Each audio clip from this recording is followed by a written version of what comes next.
downward facing dog is a challenging pose for many of us. So we're going to do our best to combat some of the common challenges.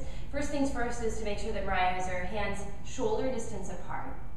Her fingers are spread very wide like points of a star.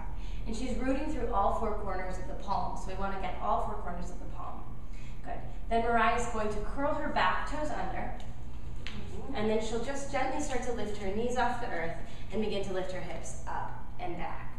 Now, commonly we get a little too far, some of us, into this pose by dropping the chest. Mariah can show that. That's if we're pretty flexible. This is too much. We don't want to be swooping in this area. Instead, we want our armpits to come forward a little bit. We want to zip up the low belly and soften. Well, that's a little too much. Soften a little there, right there. Good. Now, for those of us who are tighter, that's not going to be your problem.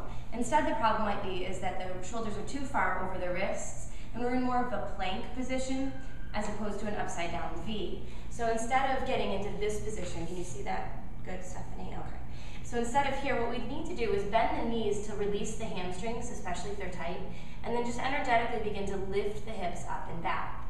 Her head hangs softly between her shoulders. Her shoulders are nice and broad. You might want to come look at the shoulders, Stephanie, from this angle. So some of us also tend to internally rotate the shoulders. Can you do that? Yeah, and let the head hang. So this would be internal rotation. You can see how there's not very much space here for the shoulders and the neck. Instead, what we want is the shoulders to externally rotate and for there to be a nice broadness in the back body. Mariah's going to keep pressing down through her index fingers and keep her knees nice and soft to free up the hips, to even tip the underside of the butt up and back. Okay. And of course, Mariah is breathing deeply and expansively. Good.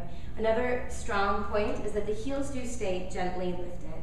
So instead of trying to press the heels firmly into the floor, we want to keep a little bit of a lift in the heels and the knees soft to free the low back. Good. This is a strong strength building pose as well as a gentle inversion.